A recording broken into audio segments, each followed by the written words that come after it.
강남의 한 골목 끝, 붉은 벽돌 저택 앞에 한 여자가 서 있었다.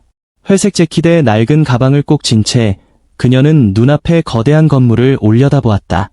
박영희, 신을 넘긴 나이, 얼굴엔 세월과 고생이 새겨져 있었다. 남편은 병으로 세상을 떠났고 하나뿐인 아들은 교통사고로 시력을 잃었다. 그녀에게 남은 건 매달 병원비 200만 원과 더 이상 미룰 수 없는 선택뿐이었다. 며칠 전 고용주가 속삭이듯 말했다. 영희 씨, 이번 간병 일자리 제가 특별히 신경 쓴 곳이에요. 급여는 2배 대신 절대 실수하면 안 돼요. 그 말이 그녀의 귀에서 계속 맴돌았다. 초인종을 누르자 멜로디가 울리고 문이 열렸다. 깔끔한 차림의 여자가 미소 지으며 인사했다. 어서 오세요. 저는 이 집 며느리 최유리예요. 영희는 깊게 허리를 숙였다. 잘 부탁드립니다. 현관을 들어서는 순간 숨이 막혔다. 하얀 대리석 바닥, 반짝이는 상들리에 벽면 가득 값비싼 그림. 그 화려함 속에서 그녀의 초라한 옷차림은 더 작아 보였다. 2층의 큰 방, 고요한 침대 위에는 의식이 없는 노인이 누워 있었다. 아버님, 뇌출혈로 쓰러지신 지 한 달째예요. 유리가 부드럽게 설명했다. 영희는 고개를 끄덕였지만 그 순간 심장이 미친 듯이 뛰기 시작했다. 그 얼굴, 아버지. 목이 마르고 손끝이 차갑게 식었다. 유리가 웃으며 말했다. 신기하네요. 우리 아버님이랑 정말 많이 닮으셨어요. 그 말이 마치 천둥처럼 가슴을 울렸다. 혹시 잃어버린 그날 이후 40년 만에 다시 마주한 건가? 하지만 진실을 확인하려면 모든 걸 걸어야 했다. 그리고 그 집 안에는 누군가를 죽이려는 비밀이 숨겨져 있었다. 박영희는 1969년 전라남도의 작은 어촌 마을에서 태어났다. 아버지는 어부였고 어머니는 갓 잡아온 생선을 손질하며 장터에 내다 팔았다. 바닷바람에 그을린 가족의 손은 늘 거칠었지만 그 손길만큼은 따뜻했다. 영희는 어린 시절 늘 아버지 곁을 따라다녔다. 새벽에 배가 폭우로 들어오면 아버지는 웃으며 머리를 쓰다듬어 주었다. 우리 영희, 세상에서 제일 소중한 보물이다. 그 말은 어린 영희의 가슴 속에 평생 지워지지 않는 빛으로 남았다. 하지만 9살 되던 해 그 빛은 잔혹하게 꺼졌다. 밤중에 마을의 한 초가집에서 불이 났다. 연기는 순식간에 골목을 삼켰고 불길은 마치 괴물처럼 포효하며 집을 집어삼켰다. 그날 영희는 방 안 구석에서 숨을 죽이고 있었다. 문틈 사이로 보이는 불빛은 점점 더 커졌고 숨이 막혀왔다. 그때 연기를 뚫고 아버지가 들어왔다. 영희야. 아버지는 딸을 품에 안고 밖으로 나가려 했지만 무너진 기둥이 다리를 덮쳤다. 왼쪽 다리에 불길이 스치며 타들어갔다. 아버지는 이를 악물고 영희를 바깥으로 내던지고 그대로 쓰러졌다. 그 순간이 영희가 본 아버지의 마지막 모습이었다. 그 후 아버지는 흔적도 없이 사라졌다. 사람들은 불 속에서 돌아오지 못했을 거라고 했다. 어머니는 몇 년 후 병을 얻어 세상을 떠났고 영희는 먼 친척집을 전전하며 자랐다. 청춘 시절도 결혼도 행복은 늘 잠깐 스쳐가듯 지나갔다. 남편 상주는 성실했지만 병에 걸려 39에 세상을 떠났다. 유일한 버팀목인 아들 민준마저 대학 졸업을 앞두고 불의의 교통사고를 당해 시력을 잃었다. 각막 이식만이 희망이었지만 기증자를 찾는 건 하늘의 별 따기였다. 그녀의 삶은 절망과 희망이 교차하는 끝없는 파도 같았다.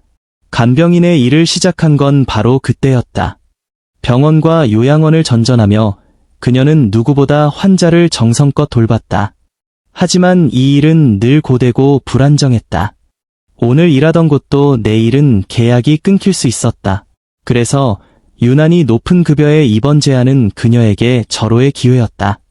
강남의 부유한 집안, 의식불명의 회장을 돌보는 일. 24시간 상주 조건에 급여는 다른 곳의 2배. 하지만 절대 실수하지 말라는 고용주의 당부가 어딘가 섬뜩하게 들렸다. 첫날 저택에 들어선 순간 영희는 숨이 막혔다. 대리석 바닥과 거대한 상들리에 벽마다 걸린 명화, 거대한 화분 속의 외래종 식물들. 그 화려함 속에서 자신의 싸구려 코트와 낡은 구두는 더 초라해 보였다. 편견의 벽은 이미 눈에 보이지 않는 형태로 그녀를 감싸고 있었다. 회장의 방은 2층 복도 끝에 있었다. 문을 열자 고요한 공기가 느껴졌다. 넓은 침대 위에는 산소 튜브와 수액줄에 연결된 노인이 누워 있었다. 그 얼굴을 보는 순간 그녀의 심장이 요동쳤다. 콧날, 귀 모양, 심지어 미세한 숨쉬는 패턴까지 어린 시절 기억 속 아버지와 겹쳐졌다. 괜찮으세요? 곁에 있던 며느리 최유리가 걱정스레 물었다. 영희는 황급히 웃음을 지으며 대답했다. 네, 처음이라 좀 긴장해서요. 하지만 속으로는 온갖 생각이 휘몰아쳤다. 혹시 이분이...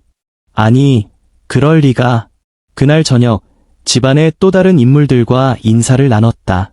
정장을 입은 박태호, 회장의 양아들이자 현재 회사의 실질적 운영자, 그리고 60대 중반의 가정부 김순덕, 20년간 이 집에서 일해온 사람. 순덕은 무뚝뚝했지만 눈빛 어딘가에 경계심이 서려 있었다. 식사 자리에서 유리와 태호는 계속 말했다. 영희 씨, 우리 아버님과 정말 많이 닮으셨어요. 그 말이 나올 때마다 영희의 가슴은 먹먹해졌다. 만약 이분이 정말 내 아버지라면? 그렇다면 왜 40년 동안 나를 찾지 않았을까? 그리고 지금 이 집에서 무슨 일이 벌어지고 있는 걸까? 영희가 저택에 들어온 지 사흘째 되는 날이었다. 아침부터 집안의 공기가 묘하게 뒤틀려 있었다. 주방에서 순덕이와 하녀 두 명이 바쁘게 움직이고 있었지만 그들의 대화 속에는 미묘한 비아냥이 섞여 있었다. 아무리 급하다고 해도 이렇게 아무나 드리는 건 좀 그렇지 않아요. 그러게 말이에요. 뭐 며칠 버티겠어요. 그 말이 영희의 등 뒤에서 날아와 꽂혔다. 그녀는 모른 척 식판에 죽을 담았다. 회장의 아침 식사는 늘 죽과 미음, 그리고 미리 갈아둔 약 2종류였다. 하지만 오늘은 죽을 담는 그녀의 손이 살짝 떨렸다. 낯선 시선들이 마치 현미경처럼 자신을 훑고 있었다. 회장의 방 앞에 다다르자 안에서 말소리가 들렸다. 태호와 유리였다. 아버지 상태가 왜 이렇게 더 나빠졌지? 그러게요. 근데 저 사람 뭔가 수상하지 않아요. 간병인이잖아. 수상할 게 뭐 있어. 아니, 아버지 옆에만 가면 표정이 이상해진다니까요. 꼭 무슨 사연 있는 사람처럼. 영희는 발걸음을 멈췄다.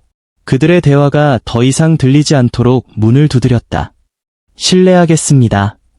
유리는 억지 웃음을 지으며 문을 열었다. 아, 오셨어요. 아버님 오늘 컨디션이 좀 안 좋으셔서 조심해주세요. 그 말에는 괜히 건드리지 말라는 경고가 숨어 있었다. 그날 오후 회장에게 수액을 교체하던 중 갑자기 경보음이 울렸다.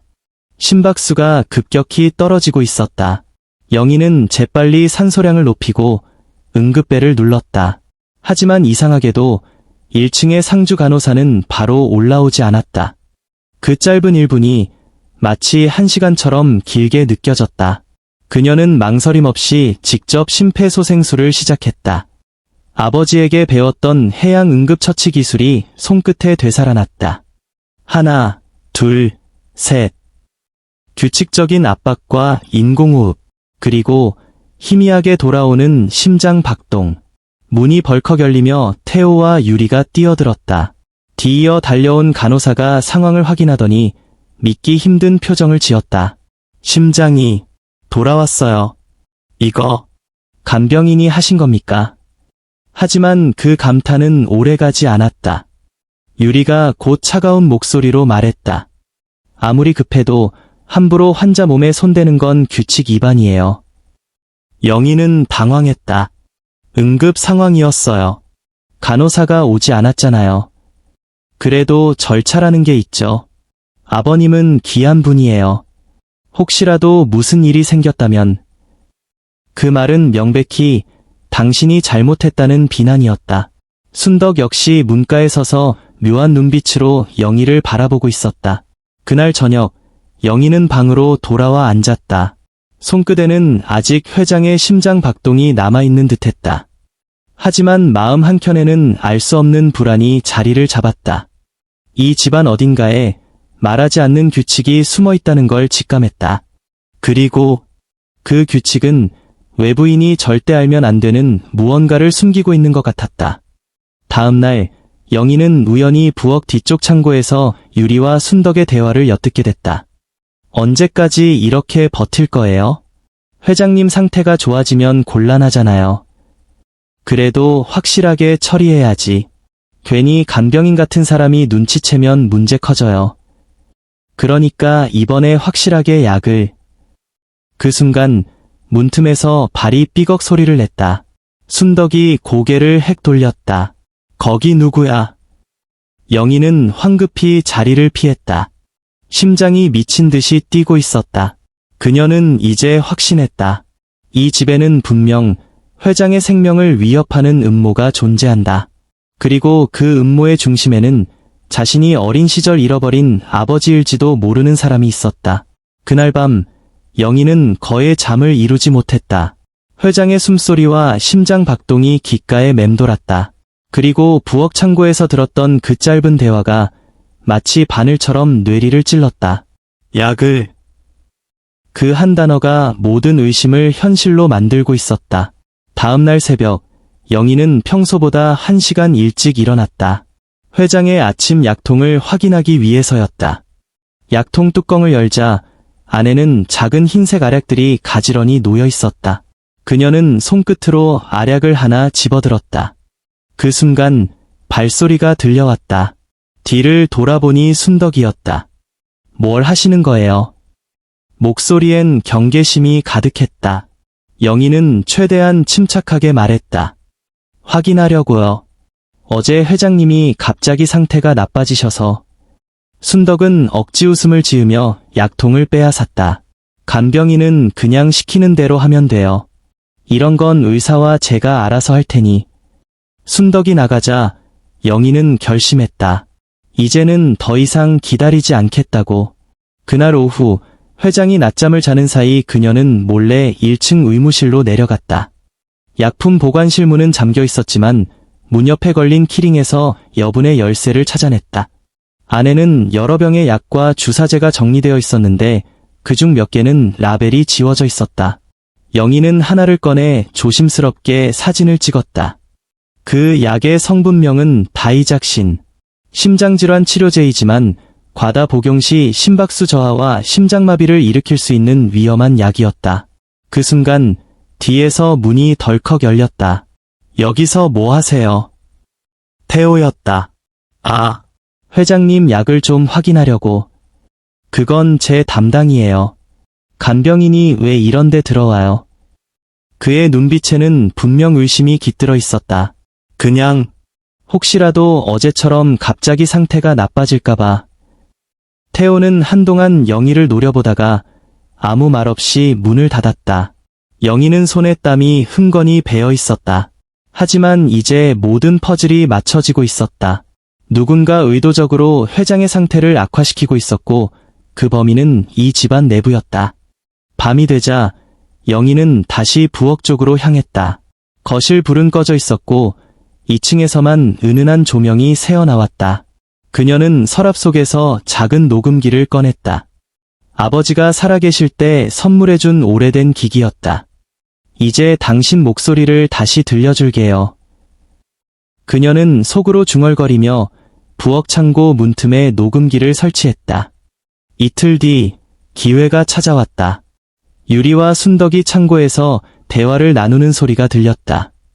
이번 주 안에 끝내야 해요. 장례 준비도 미리 해놔야 하고. 그럼 약은 오늘 밤에? 네, 그 간병인만 조심하면 돼요. 괜히 방해하면. 영희는 숨을 죽였다. 그 목소리와 단어들은 법정에서도 통할 만큼 분명한 증거였다. 하지만 문제는 이 집안에서 증거를 어떻게 밖으로 빼낼 것이냐였다. 휴대폰은 하루에 한 번 순덕이 확인했고 외부인과의 통화는 모두 기록됐다. 그러던 중 회장이 잠에서 깨어 그녀를 불렀다. 영희, 너 맞지? 그 목소리에 그녀는 얼어붙었다. 절 기억하세요. 회장은 희미하게 웃었다. 내 눈빛, 내 어머니를 닮았구나. 나는 내 아버지다.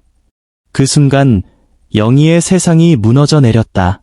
어릴 적 사진 속 바다 위에서 웃고 있던 남자의 얼굴이 겹쳐졌다.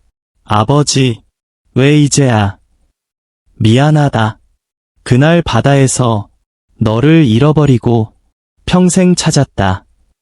하지만 눈물 흘릴 시간은 없었다. 그녀는 이제 두 가지를 동시에 해야 했다. 아버지를 지키고 진실을 세상에 알리는 것. 그날 밤 병원 복도는 이상하리만큼 조용했다. 유리와 순덕은 2층 회장방으로 향했고 태호는 약을 손에 쥔 채 그 뒤를 따랐다. 영희는 그림자처럼 부엌 창고로 들어갔다. 하루 전 그녀는 녹음기에 이어 작은 카메라를 설치해 두었다. 모든 것이 이 순간을 위해 준비된 함정이었다. 회장 방문이 살짝 열리고 순덕이 낮은 목소리로 말했다. 이걸 드시면 편안해지실 거예요. 태호가 물컵을 건네자 유리가 고개를 끄덕였다. 하지만 그 순간 침대 옆에서 영희가 나타났다. 그 물 회장님께 드리지 마세요. 유리의 눈이 번쩍 커졌다. 뭐 하는 짓이야? 이 안에 들어있는 건 다이작신이에요. 심장마비를 일으킬 수 있죠. 순덕이 냉소적으로 웃었다. 간병인이 뭘 안다고. 영희는 주머니에서 작은 리모컨을 꺼냈다. 버튼을 누르자 벽걸이 TV 화면이 켜지며 부엌 창고의 영상이 재생됐다. 이번 주 안에 끝내야 해요. 장례 준비도 미리. 유리와 순덕의 목소리가 병실 가득 울려 퍼졌다. 태호의 얼굴이 새하얗게 질렸다. 이게 어떻게? 그때 문 밖에서 발걸음 소리가 들렸다. 보안팀과 함께 병원 이사회 멤버들이 들어왔다. 가장 앞에 선 사람은 바로 박민호 병원 부원장이자 영희의 남편이었다. 이 증거 모두 확보했습니다. 민호의 목소리는 차갑고 단호했다. 그리고 이분은 제 아내 박영수진입니다. 병원 VIP 병동의 내부 문제를 조사하기 위해 직접 들어온 거죠. 모든 시선이 영희에게 쏠렸다. 간병인 복장을 벗어던지자 아내는 단정한 원피스와 병원 경영진 명찰이 드러났다. 저는 이 병원의 공동 경영자이자 박대수 회장의 딸입니다. 그 말이 끝나자 병실 안 공기는 얼어붙었다. 유리의 입이 벌어지고 순덕의 손이 떨렸다. 태호는 뒷걸음질 치다 벽에 부딪혔다. 회장은 힘겹게 몸을 일으켰다. 네, 딸이다. 내 어머니를 지키지 못했지만 이제라도 너를 지킬 거다. 그의 눈가에 맺힌 눈물이 방 안의 모든 긴장을 부드럽게 무너뜨렸다. 영희는 아버지의 손을 꼭 잡았다. 이제 끝났어요. 아무도 더는 해치지 못해요. 보안팀이 유리와 순덕, 태호를 데리고 나갔다. 그들의 발걸음은 분노와 공포가 섞여 있었지만 그 모든 소리는 이제 영희의 귀에 닿지 않았다. 대신 그녀는 아버지의 안정된 호흡과 손의 온기에만 집중했다. 이사회장은 공식적으로 성명을 발표했다. VIP 병동 내부의 부패와 범죄가 밝혀졌습니다. 관련자 전원 법적 조치를 취하겠습니다. 언론은 간병인에서 병원 경영자로 딸의 기적 같은 귀환이라는 제목으로 사건을 대서특필했다. 하지만 영희는 미소만 지었다. 이 싸움은 복수만을 위한 것이 아니었다. 그녀는 병원의 모든 직원이 직급이나 배경에 상관없이 존중받는 환경을 만들고자 했다. 그리고 그 시작은 아버지 곁에서 함께하는 이 순간이었다. 며칠 후 병원 로비는 평소보다 조용했다. 대형 스크린에는 VIP 병동 인권 개선 및 내부 개혁 선언문이 흘러나오고 있었다.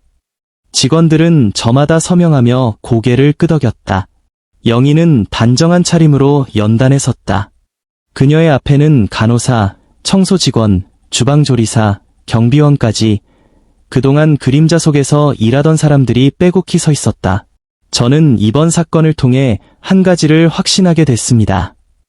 직책이 높고 낮음이 사람의 가치를 정하는 기준이 될 수 없습니다. 병원은 생명을 지키는 곳이고 그 생명을 지키는 건 우리 모두입니다. 그녀의 목소리는 차분했지만 단호했다. 저는 이 병원의 공동 경영자로서 모든 직원이 존중받고 공정하게 대우받는 환경을 만들겠습니다. 여러분의 손길이 곧 회복이고 여러분의 땀이 곧 생명입니다. 연설이 끝나자 박수를 치는 소리가 천천히 그러나 점점 커져갔다. 박수 속에는 눈물이 섞여 있었고 미소가 섞여 있었다. 영희는 그 소리를 들으며 문득 3주 전을 떠올렸다. 낡은 가방 하나 들고 저택 앞에 서 있던 자신. 그때 그녀는 두려움과 불안 속에서 숨을 삼켰지만 이제는 당당히 숨을 내쉴 수 있었다. 로비 한쪽 휠체어에 앉은 박대수 회장이 그녀를 바라보고 있었다. 그의 손에는 작은 액자가 들려 있었다. 사진 속에는 어린 시절의 영희와 젊은 시절의 아버지가 함께 웃고 있었다. 잃어버린 시간을 다 채울 수는 없겠지. 하지만 앞으로의 시간은 내가 채워주렴. 아버지의 눈빛은 깊었고 영희는 고개를 끄덕였다. 네, 아버지. 그날 저녁 병원 옥상에서 바라본 서울의 야경은 유난히도 반짝였다. 영희는 깊게 숨을 들이마셨다. 멀리서 들려오는 구급차 사이렌 소리조차 이제는 새로운 약속처럼 느껴졌다. 이제 그녀의 싸움은 끝난 것이 아니라 막 시작된 것이었다. 그 싸움은 누군가를 무너뜨리는 것이 아니라 모두가 설 수 있는 자리를 만드는 것이었다. 그리고 한 장의 메모가 그녀의 책상 위에 놓여 있었다. 감사합니다. 덕분에 제 삶이 바뀌었습니다. 1층 청소팀 김정화. 짧은 문장이었지만 그 어떤 상보다 값졌다. 영희는 미소 지으며 메모를 서랍 깊숙이 넣었다. 그곳엔 이미 수많은 감사 편지들이 모여 있었다. 아버지와 함께 병원 현관을 나서던 순간 그녀는 하늘을 올려다봤다. 어릴 적 엄마가 해주던 말이 떠올랐다.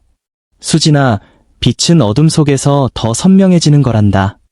그녀는 이제 그 말의 의미를 온전히 이해했다. 그리고 그 빛이 이제는 자신이라는 사실도